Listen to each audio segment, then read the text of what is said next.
ಇದು ನೋಡ್ಬೋದು ನೀವು, ಹರಳು ಗಿಡ ಇದು. ಇದಂತೂ ಒಳ್ಳೆ ಕಾಳು ಬೆಳ್ಕೊಂಡೈತೆ. ಹರಳೆಲೆ ಕೂಡ ಯೂಸ್ ಆಗುತ್ತೆ, ಹರಳು ಕಾಯಿ ಕೂಡ ಯೂಸ್ ಆಗುತ್ತೆ. ಇದು ನೋಡಿ ಎಷ್ಟು ಚೆನ್ನಾಗಿದೆ. ಇದರಲ್ಲಿ ಹರಳೆಣ್ಣೆ ಗೊತ್ತಲ್ಲ, ನಮ್ಮ ಕಡೆ ಇಲ್ಲಿ ಕೈ ಎಣ್ಣೆ ಅಂತಾರೆ.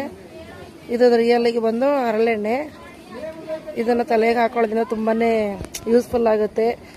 ಕೂದಲು ವೈಟ್ ಆಗೋದಿಲ್ಲ. ನಿಜ ಹೇಳಬೇಕಂದ್ರೆ ಇದನ್ನು ನಾವು ಯಾವಾಗಲೂ ರೆಗ್ಯುಲರಾಗಿ ಯೂಸ್ ಮಾಡ್ತಾ ಬಂದರೆ ವೈಟ್ ಆಗೋದೇ ಇಲ್ಲ, ಚಾನ್ಸೇ ಇಲ್ಲ. ಯಾಕಂದರೆ ನಮ್ಮ ಅಜ್ಜಿ ಯಾವಾಗಲೂ ಇದೇ ಹಾಕ್ತಾಯಿದ್ರು, ವೈಟ್ ಆಗ್ತಾ ಇರಲಿಲ್ಲ. ನಮ್ಮ ಅಜ್ಜಿ ಸಾಯೋವಾಗಲೂ ಕೂಡ ಬ್ಲ್ಯಾಕೇ ಇತ್ತು ತಲೆ ಕೂದಲು.